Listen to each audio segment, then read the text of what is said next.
Nah, gue sedih kalau dibilang mendahului, gue sedih kalau dibilang sok pinter. Saking capeknya dulu gue melihat kebanyakan orang ini. Gue pernah ngusul sama Tuhan, Tuhan, mending gue balik ke Engkau aja lah daripada berada di sini karena kamu palsu semua. Itu tuh, nah tidak ada satupun yang tahu itu. Tak ada setitik pun di dalam memberitahu sesuatu itu ada maksud mengajari, merasa pintar. Nah setelah tahun 2015 itu, lo baru bisa. Karena dari 2015 itu gue mulai bisa mengontrol diri. Oh, baru bisa mulai bisa emosi. masa bodoh. Kecuali orang yang bertanya. Kecuali orang, Per menurut lo gue gimana? 2015 itu sejarahnya gue di TV kalau nggak salah masuk TV. Kok paling nggak kuat menurut orang munafik tuh? Karena tidak hanya menurutku orang munafik itu Tuhan dibohonginya, manusia dibohonginya.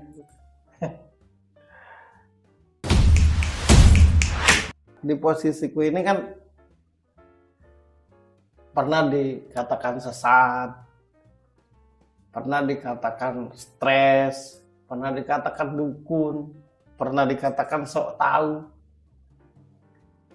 Kadang-kadang aku berdoa sama Tuhan tuh, Tuhan, orang-orang yang menilaiku seperti itu, tolonglah supaya mereka merasakan apa yang aku rasakan, biar ngerti. sering aku.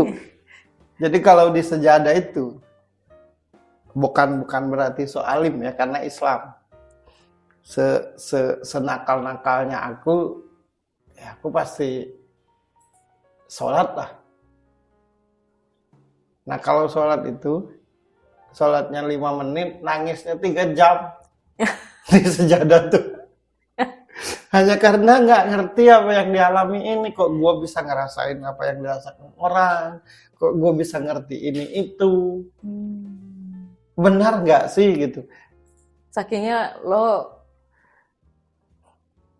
suka dibilang sok tahu dia sama orang-orang, sok alim gitu. Ya wajar aja sih orang bilang gitu, modelku begini. Mungkin kalau aku tampilannya lebih dirubah, mungkin rada percaya dikit lah. Ya, lebih rapi dikit lah. Iya, ini gue, nah yang nggak masuk akal lagi, sudahlah bisa baca, ya. Sudahlah bisa mengerti, ya. Dan yang aku yakini dan percaya, bisa ngerasa dengan tajam dan bisa mengerti akan sesuatu itu, kupastikan 1.000.000% karena izinnya Tuhan. Karena diriku ini kalau bahasa Arabnya itu, aku sadar betul bahwa aku ini makhluk Tuhan yang la haula wala quwata illa billahil aliyil azim. Kalau bahasa Indonesianya itu tiada daya dan upaya melainkan dengan kehendak dan izinnya Tuhan. Aku sadar betul akan itu. Di satu sisi aku suka musik, suka nyanyi, tambah nggak nyambung lagi. Gimana? Harusnya lu suka ngaji.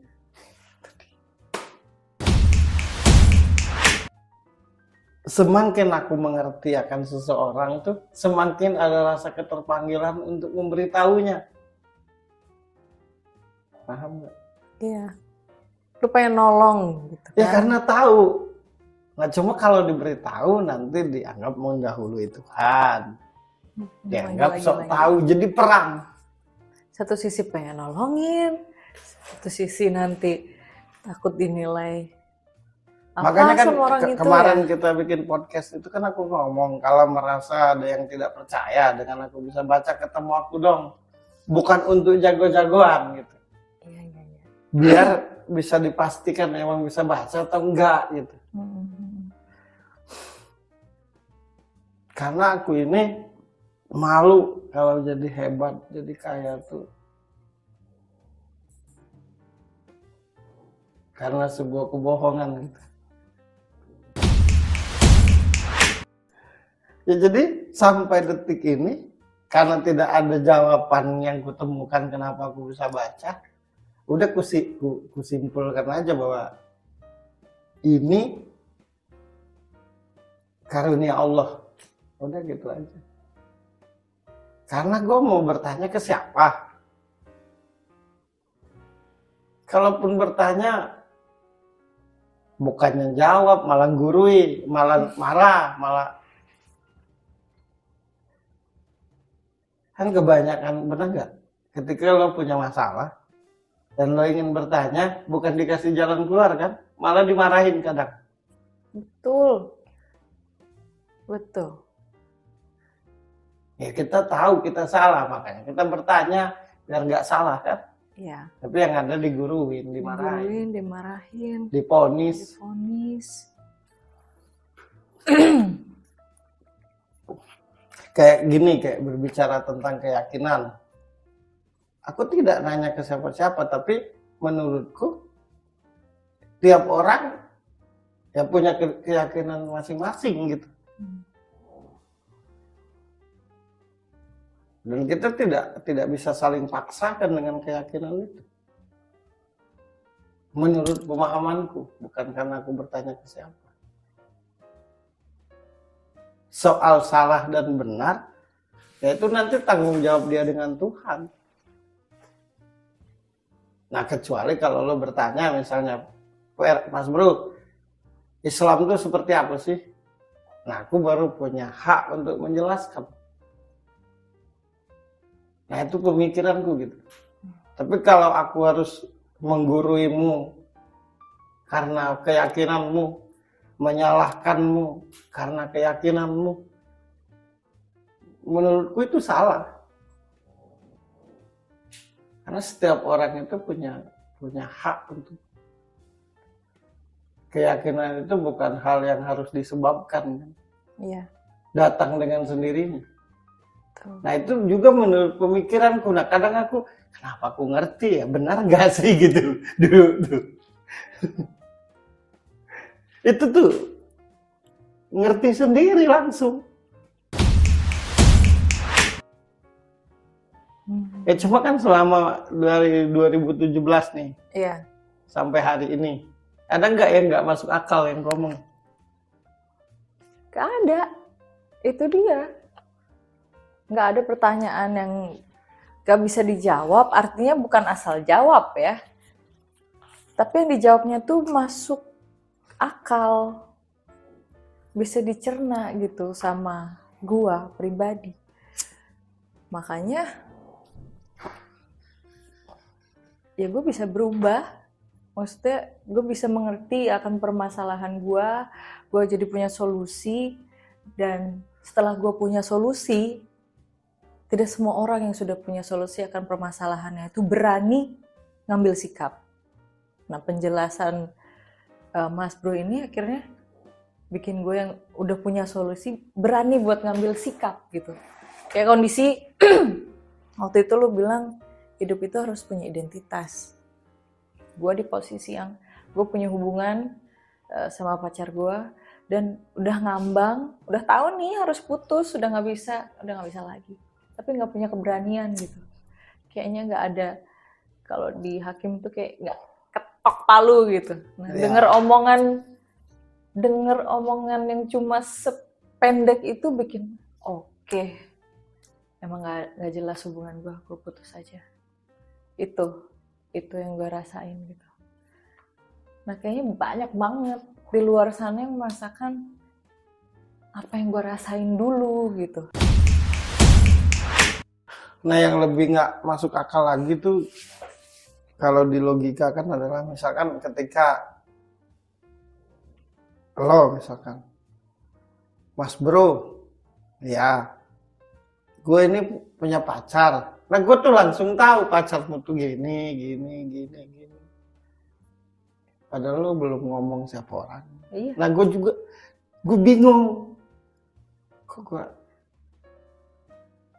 kalau dulu Gue punya pacar di luar negeri, tahu juga. ya iya. Nah, Jadi kayaknya kalau ngomongin si itu, nah udah tahu si itunya tuh yang mana.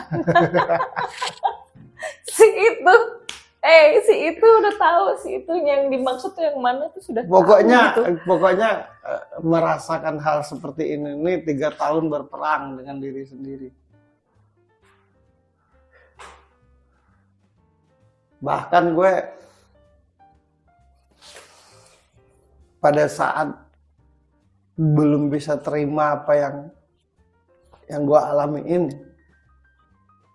yang gue rasain ini, gue itu kerjaanku cuma satu, mabok terus. Tahu kenapa? Biar yang gue rasain ini hilang, biar nggak bisa baca lagi, nggak bisa rasain lagi. Kan kata orang, yaitu berpikir bodoh. Kalau kita melakukan hal yang jelek, pasti hilang tuh. Yang aku dengar, pokoknya kalau kita punya ilmu putih misalnya. Oh, punya ilmu-ilmu gitu. Anggap Ada pantangan-pantangannya. Iya, anggap aja yang gua rasa ini, yang gua punya, yang gua rasa ini, yang ada di gua ini ilmu. Dulu Iya, tuh iya, mikirnya gitu. Ilmu putih gitu. Iya, Nah, iya, gue iya. dengar karena masih kecil kata orang-orang tua kan, kalau punya ilmu putih itu, kalau kita melakukan hal yang jahat pasti hilang. Nah, menurutku pada waktu itu yang jahat tuh mabok. Ya kan gue bukan dengan senang hati punya kayak gini nih. Iya, iya. Gue pengen jadi orang biasa aja. Gue Kayak normal aja lah gitu ya. gue pengen apa gue jual sembako gitu kan. Apa gue jadi tukang bengkel gitu. Pekerjaan yang normal Normal saja. aja. Mabok terus tiap malam. Tambah mabok tambah tajam.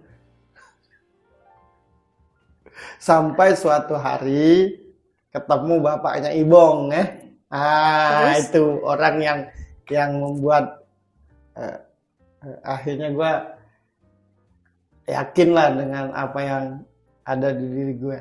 Dia bilang Allah itu dalam menghendaki sesuatu dia kehendaki aja.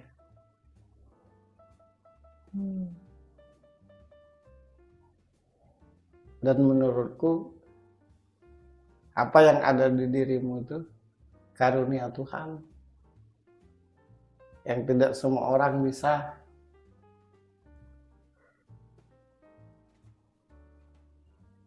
Jadi jalani gitu. Terima aja sampai pada akhirnya benar-benar ngerti.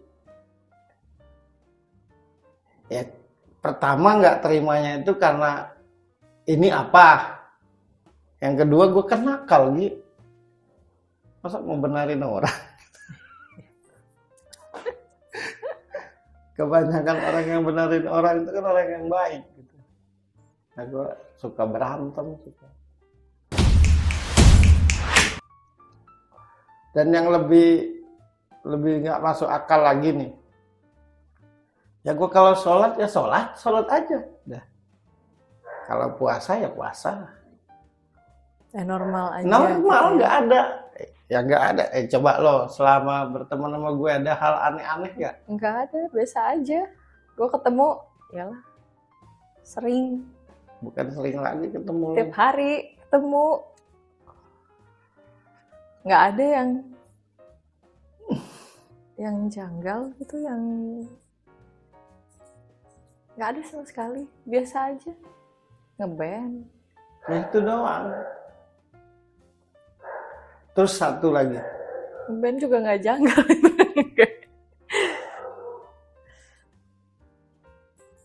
Mengupas seseorang itu, membaca seseorang itu kan bukan hal yang sederhana gitu. Makanya gue sangat sakit hati kalau dulu sangat sakit hati kalau dibilang sok tahu. Tapi sepengetahuanku sepanjang aku ngebaca orang, nggak ada yang maki-maki gue. Malah mau ketemu gue semua. Malah makin mau bertanya apapun ya. Sama lah kayak gue. Sampai akhirnya Mas Bro ini pernah punya acara TV Ya dulu. di Trans TV, namanya Mata dan Hati. Iya. Itu gimana ceritanya? Nah tuh. Sampai lo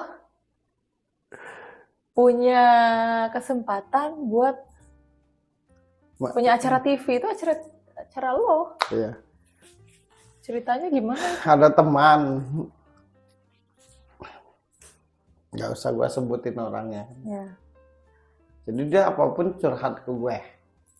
Yang paling banyak curhatannya itu perseteruan dengan pacarnya. Asik.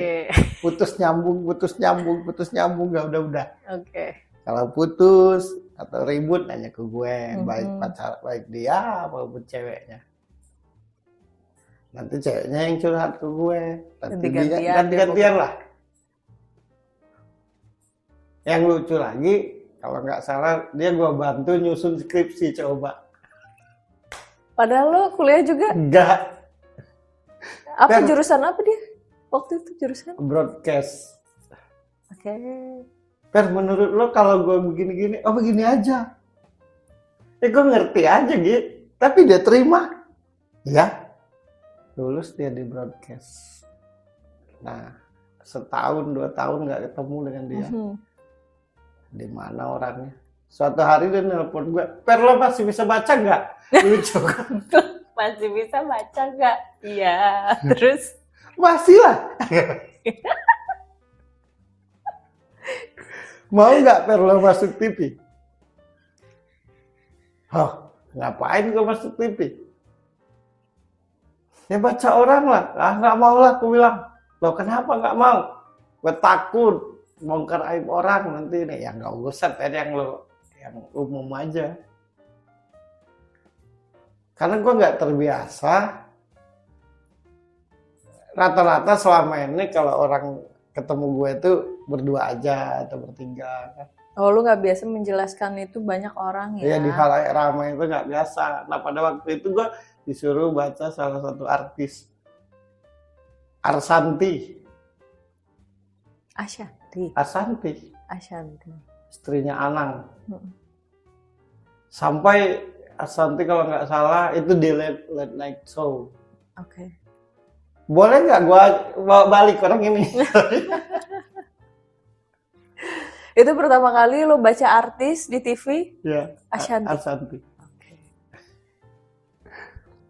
Nah kebetulan gue suka sepatu boot. Gue pakai topi dulu. Waktu itu pembawa acaranya Ayu Dewi sama Raffi Ahmad. Nah gue dipanggil Ferry, kayak cowboy. Nah tuh. Mulailah namanya Ferry Cowboy. Terus aku pikir sekali aja pada waktu itu. Nanti diundang lagi. Sampai 14 kali di acara Late Night Show. Gue baca artis-artis, tapi ngebacanya gue terbatas. Karena kan mereka public figure gitu. Jadi yang umum-umum. Yang umum aja gue nggak bisa detail ke dalam gitu. Sama lah kayak yang lo yang baca kayak di sudut pandang ini. Iya, bukannya gue nggak bisa detail, tapi gue ngejaga ini orang gitu. 14 kali sampai pada akhirnya gue dibikinin program Mata dan Hati. Melihat dengan mata dan merasakan lewat hati untuk mencari jalan keluar dari setiap persoalan yang kita hadapi. Di situ gue baca semua artis-artis lah, banyak waktu itu. Berapa lama lo di situ? 8 bulan atau berapa itu, lupa gue. Lumayan lama lah. Nah, kenapa cuma 8 bulan? Kenapa akhirnya berhenti?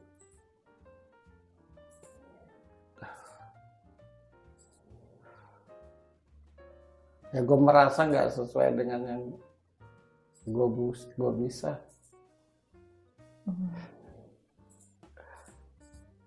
Itu aja. Berhenti di TV, gue sempat diundang di Facebooker. Di Facebooker juga bergabung dengan para paranormal. Oke. Paranormalnya yang curhat ke gue. Lucu kan? Menurutmu gue ini gimana sih lu bisa baca tapi minta baca di gue? Terus gue diundang di Dahsyat kalau nggak salah waktu itu. Baca Raffi Ahmad dengan siapa tuh? Ayu Ting Ting zaman itu. Terus di Global TV ya banyak juga lumayan. Tapi Banyak hatiku tuh, itu. Tapi kenapa lo nggak maksudnya lo udah punya acara TV ya kan? Lo udah sering di TV diundang-undang itu. Tapi seingat gua pas gua kenal selama 5 tahun ini lo jarang banget di TV gitu. ya nggak pas dengan hatiku aja Gi. Oh, caranya gitu ya di situ ya. Ya. Apa yang orang TV inginkan dengan apa yang lo pahami itu nggak sesuai. Nggak ketemu. Oke. Kemudian gue berhenti di TV, gue berkali-kali disuruh bikin podcast juga, nggak pernah nyaman.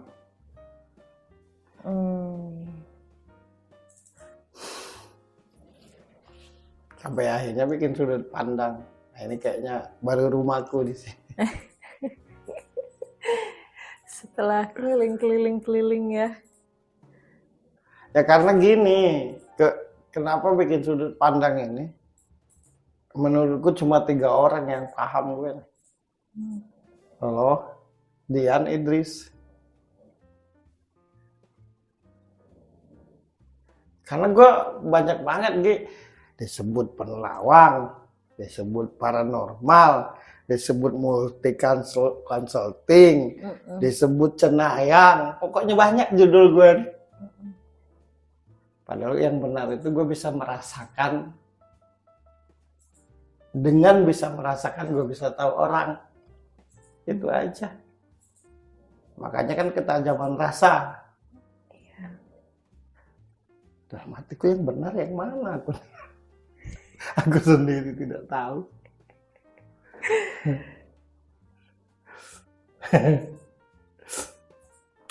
Misalkan ada yang penasaran, misalkan nggak apa-apa ketemu. Testimoni. Testimoni lah. Gue mau udah sering lihat lah. Siapa tahu yang lainnya kan. Tapi gue justru senangnya sama lo dan Dian itu justru bukan karena sibuk ngebahas gue bisa baca.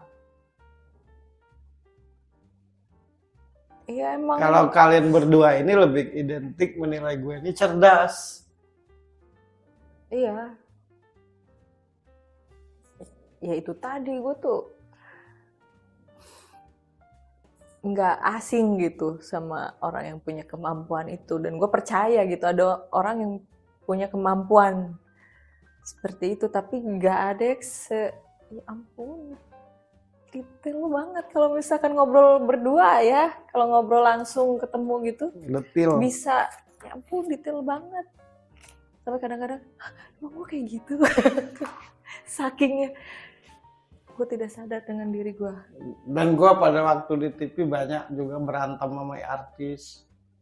Biar baca, apakah dia bisa selingkuh, apakah dia begini, biar heboh. Gue nggak mau. Sebenarnya lo tahu sangat detail seperti Sangat apa. detail, kalau nggak percaya ketemu langsung deh. Ya, tapi lo nggak mau karena ya itu aib ya. Ya aib lah. Membongkar. Gimana kalau aibku dibongkar orang? Pasti gue nggak enak. Begitupun aku tidak mau membongkar aib orang kecuali bertemu berdua. Nah, bertemu berdua pun ya gak ya, langsung tahu gitu, gue nggak mau cerita yang bagian ini, yang nggak diceritain. nggak pernah diceritain tuh hal yang gue sendiri nggak mau buat diomongin, tanpa perlu gue minta nggak usah cerita ini ya gitu. Enggak. Iya. Pokoknya beban mental deh bisa begini. Karena satu sisi tahu dengan detail, sisi lain apa yang harus kau lakukan, sisi lain pula tahu dengan detail ini takut dianggap mendahului Tuhan. Padahal aku sadar betul apa yang aku bisa ini karena izin Tuhan. Jadi dilema gitu. Ditambah lagi kalau ditanya aku sekolah nggak tamat, pesantren juga cuma ngaji, itu doang. Tapi gue bisa kayak gini. Intinya nggak ada background lo yang bisa meyakinkan kalau lo punya kayak punya kelebihan ini ya. Nggak ada. Yang sadar betul gue tuh cerdas ketika ketemu lo, karena kan kita ngobrol terus. Baik lo bertanya maupun gue ngejelasin apapun. Jadi teman-teman yang nonton Sudut Pandang, yang sebelumnya gue ya pokoknya nonton yang ada di Sudut Pandang ini, itu biasa gue lakukan dari semenjak 2017 tuh. Akhir. Ya begini aja setiap hari ngobrol. Iya. Nanti ada berita apa kita ngobrol. Nanti ada. Lo tanyain kan? Iya, gue tanya kenapa kok kayak begini ya gitu. Ntar gue kayak jelasin. begitu, ntar dijelasin. Oh gitu. Nanti jelasin lagi seharusnya. Oh harusnya tuh begini. Dan itu bertahun-tahun ya ngobrol begini. Kalau nggak di shoot sama pas di shoot dan nggak di shoot tuh kita sama aja begini. Iya. Ngobrolnya. Nah, yang kadang gue dilema tuh ketika gue nanti dia begitu loh. Nah, dulu tuh sebelum ketemu lo, sering gue ceritain sama dia, ya nanti orang itu kayak gitu loh. Mau tangga ya nanti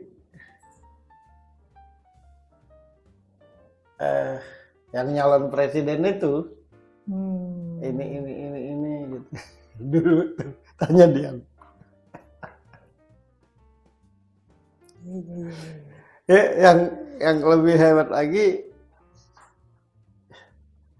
ntar gue misalkan ada satu tempat misalkan, gue tahu sejarah tempat itu, padahal gue belum pernah ke sana.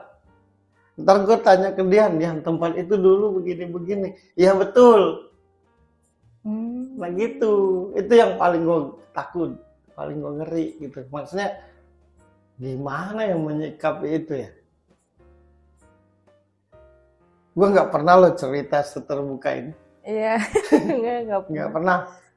Nggak, gue bercerita begini.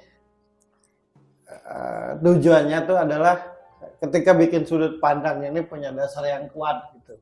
Bukan asal ngomong, itu aja sih tujuannya. Dan gue nggak ada niat apapun. Gue hanya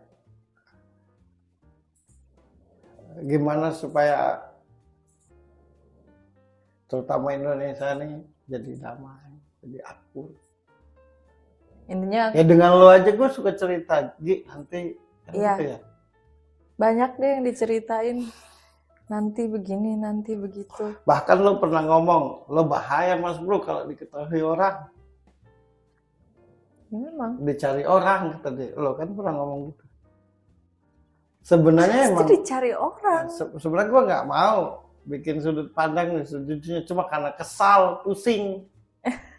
Iyalah. Banyak. Pusing ngelihat hal-hal bodoh gitu. Iya, ngeliat tingkah laku orang yang kayaknya makin hari makin badannya aja manusia gitu. Tapi kelakuannya gitu deh. Cuma yang paling banyak gue dapet itu ilmu kehidupan dan juga soal percintaan. Ya. Yang lebih lucu lagi karena gue tahu orang itu genit enggak. Tapi selama lo membaca orang gitu kan, ngasih solusi akan permasalahan orang tuh, apa permasalahan yang paling dominan yang selalu diceritakan ke lo gitu dari Rumah orang-orang? tangga dan percintaan. Itu permasalahan Rumah tangga dan percintaan. Tapi karena gue bisa baca, gue banyak musuh loh. Bukan karena mereka membantah bacaanku, tapi karena aku tidak mau apa kata dia.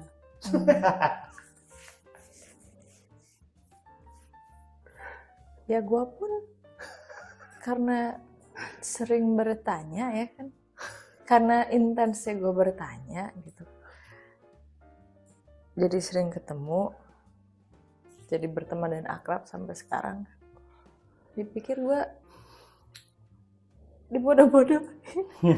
Padahal dibodohin sebelah mana ya, orang gue yang nanya dia yang jawab, kan cerdasan dia ya. Gitu. Itu lucu itu. Tiap hari gue yang nanya gitu kan, tiap hari dia yang jawab,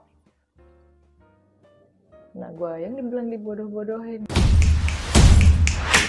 Ini panjang loh ceritanya, nggak apa-apa. Iya, biarin lah sampai 3 buku ya kan. Karena siapa tahu. Ya semoga menjawab penasaran di Ya karena pikiran kalian. ini sebenarnya bukan karena di sudut pandang doang, karena gue di TV, gue di podcast lain, gue juga ketemu orang tuh kadang dianggap sok pintar. Yang paling sering itu. Tapi gue bingungnya gini, yang nganggap sok pintar itu kenapa nanya? Ya itu dia, Ya kan? Karena aku tidak mau apa kata dia. Ya abis itu gini, dia yang nanya, dia yang nggak percaya. Ya, kalau nggak percaya nggak usah nanya gitu. Itu. Enggak sih, sebenarnya semua yang akhirnya jauh dengan gue tuh menurutku karena mereka punya rasa cinta yang dalam. Iya sih. Dan merasa tidak dibalas.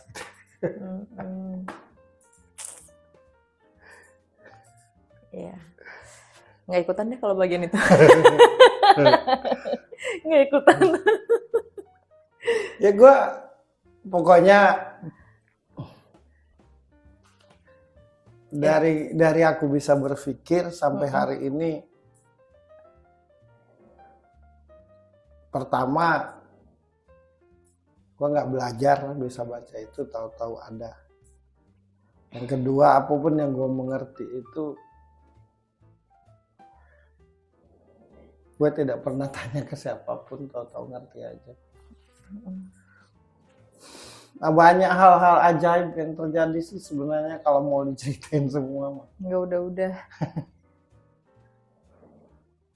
Ya, Nah cuma gue dulu pada suatu hari, gue sholat, ya Allah ya Robbi, kalau memang ini yang kau titipkan dengan aku ini benar,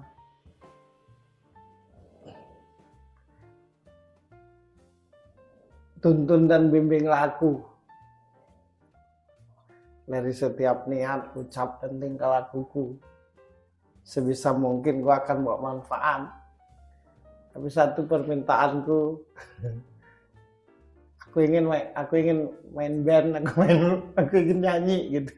Aku ingin main musik, aku ingin bernyanyi, itu aja. Jadi kalau Reza Arab itu kan ada di podcastnya, gue pernah dengar dia cuma pengen main game. Oke. Nah gue tuh cuma pengen nyanyi dan main band sebenarnya. Ya. Sebenarnya gue kalau bisa ngusul, gue nggak mau jadi kayak gini. Terutama yang bisa bacanya ya. Ya. Kalau cerdas tuh pasti masuk akal kan, mungkin karena berpikir.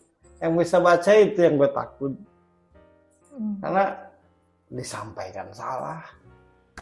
Tapi karena lo bisa baca dan saking tajamnya lo merasa itu, dari situ juga kan Ya gue ngerti. lo ngerti dan lo cerdas gitu. Ya kan kalau di Karena apa? nggak semua orang yang punya ketajaman, ya ketajaman rasa, ketajaman batin, apalah itu ya pokoknya ya. Dia bisa menjelaskan. Tidak semua juga orang cerdas itu bisa menjelaskan. Nah, lo di sini tuh punya kemampuan untuk bisa menjelaskan yang bisa dimengerti banyak orang dari seluruh kalangan. Maksudnya dari anak kecil sampai orang gede tuh ngerti apa yang lo jelasin. Ada satu lagi yang kebohongan kulakukan. Apa? Jadi kalau misalkan banyak terbukti omonganku, nanti ada satu omonganku yang kusalahkan. Kenapa? Biar salah. Sengaja disalahin? Ya. Nanti dianggap sakti. Sedangkan yang maha itu kan Tuhan. Oh, takut dimasukin dompet? Yang maha itu Tuhan. Iya. Dan apa yang ku bisa ini setitik ketajaman rasa. Baru ketemu di sudut pandang ini ketajaman rasa. Karena selama ini cenayang lah.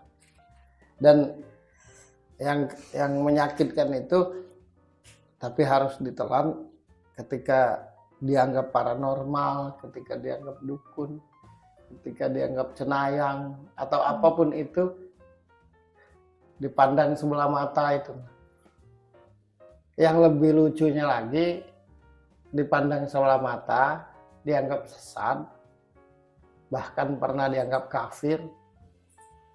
Tapi setelah dianggap sesat dan dipandang kafir, atau orang yang musyrik, tetap aja curhat orang yang ngomong tuh. Ini buat seluruh orang yang mendengar sih, siapapun. Kebanyakan kita ini sangat tahu dosa dan kesalahan orang. Tapi tidak tahu dosa dan salah sendiri.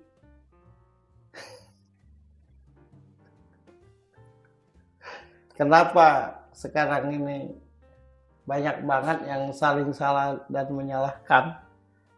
Ya karena itu tadi, giliran salah dan dosa orang itu sangat tahu, salah dan dosa sendiri itu tidak tahu gitu. Kan sudut pandang ini tidak menilai, tapi mencari solusi dari apa yang dirasakan. Karena kalau cuma menilai, ya pasti tujuannya akhirnya menyalahkan. Nah kita ini ngobrol begini nih untuk mencari jalan keluar. Ya, semoga pertanyaan gue itu mewakili kalian-kalian yang nonton. Per lo sesat, per lo kafir, per. Dalam hatiku, kayak lo nggak sesat dan nggak kafir.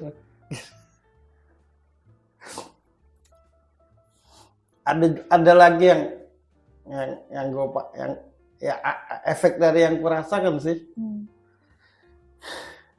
Menurut yang kurasakan itu kadang-kadang menurutku banyak yang cari muka dengan Tuhan.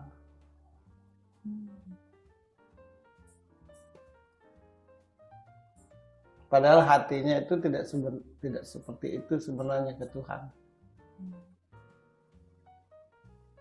Cari muka aja dengan Tuhan, biar diistimewakan sesamanya. Seolah-olah Tuhan itu bisa dibohongi gitu. Di satu sisi bilang wallahu alam bishawab, hanya Tuhan yang tahu. di sisi lain mengkafirkan orang. Berarti kan membantah bahwa hanya Tuhan yang tahu. Kalau sudah bisa mengkafirkan orang.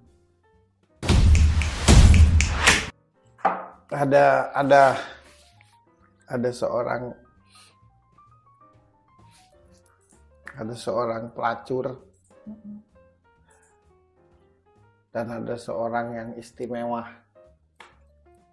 Saking istimewanya dia, kemanapun dia berjalan ada awan di atas dia, biar nggak panas. Nah terus seorang pelacur itu terniat dalam hatinya, aku akan tanya kepada orang yang istimewa itu.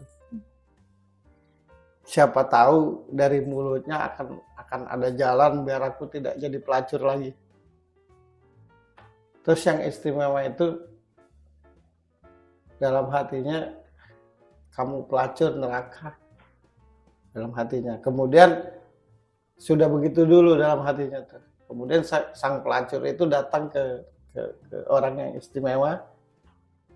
Dan dia ingin bertanya gimana caranya keluar daripada duniaku ini supaya aku tidak jadi pelacur lagi.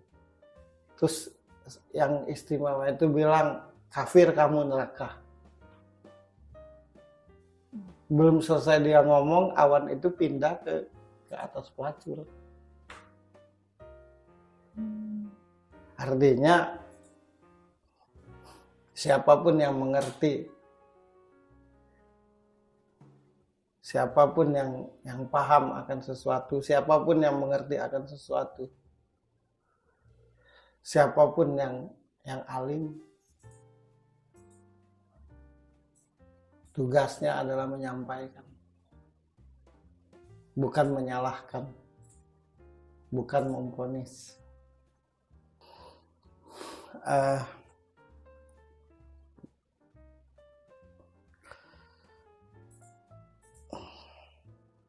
Kalau dirimu ini ahli bengkel, terus yang datang mobil yang rusak semua, terus lo marah, apa gunanya lo jadi tukang bengkel?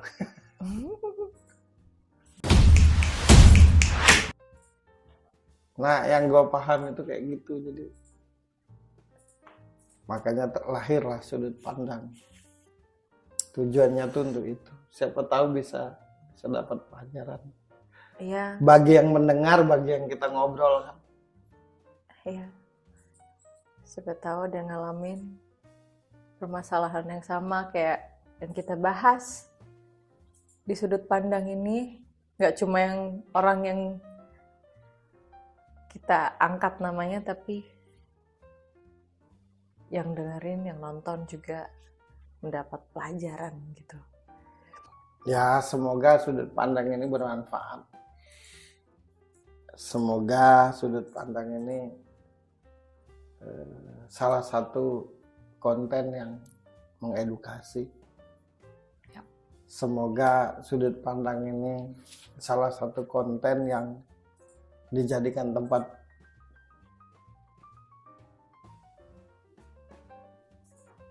untuk belajar.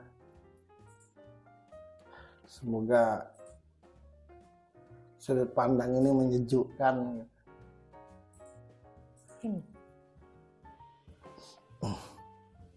Dan memang sudut pandang ini lahir atau terlahir untuk mencari jalan keluar dari setiap persoalan, apapun itu bentuk persoalannya. Kalaupun ada yang penasaran, ketemu aja langsung sama gue, biar nggak bertanya-tanya, biar puaskan hati. Itu aja. Oke, sekian cerita tentang Ferry Cowboy. Siapa itu Ferry Cowboy? Semoga menjawab apa yang selama ini. Oke. Sampai ketemu di video selanjutnya.